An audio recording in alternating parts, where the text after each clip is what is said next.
ఆ తర్వాత ప్రౌఢులైపోయిన తర్వాత సంసార బాధ్యతలు వస్తాయి. ఆ సంసార బాధ్యతలతోటి వాళ్ళు ఊరుకోరు కదా, వాళ్ళని పోషించాలి, పెంచాలి, వాళ్ళకి సరైనటువంటి విధానం ఏర్పరచాలి. తర్వాత ఆ కాలం గడిచిపోతుంది. చివరకు చూస్తూ ఉండగానే ఎంత తొందరగా వస్తుందో ఆ వృద్ధాప్యము అనేటటువంటిది.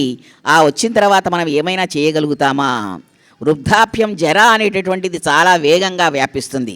అప్పటి వరకు కూడా కొంతకాలం వరకు 60 సంవత్సరాల వరకు బాగా మంచి పట్టుగా ఉంటాడు మనిషి. ఏమిటి నాకు అని తల ఎగరేసి తిరిగినటువంటి వాడు ఎప్పుడైతే 60 దాటినయో ఇక అక్కడి నుంచి ప్రారంభమవుతుంది చింత. నేను పెద్దవాడిని అయిపోతున్నాను, నేను వృద్ధుణ్ణి అయిపోతున్నాను, ఇక నా వల్ల ఏమీ కాదు, నేనేమీ చేయలేను అనేటటువంటి ఒక భయము, ఒక భీతి, ఒక వ్యాకులత ఏర్పడుతుంది జీవికి. ఆ తర్వాత చూస్తుండగానే కాలక్రమేణమైనటువంటి మార్పులన్నీ శరీరానికి వచ్చేస్తూ ఉంటాయి. ఒక్కొక్క మార్పు వస్తున్న కొద్దీ ఏదో ఒంట్లో బాగలేదని అదని ఇదని అనుకుంటారు. అది కాదు, మనకు జర అనేటటువంటిది వ్యాపించింది కాబట్టి ఆ లక్షణాలు మన మీద ప్రసరింపజేస్తున్నాయి. ఈ సంవత్సరం ఉన్నటువంటిది వచ్చే సంవత్సరానికి ఉండదు.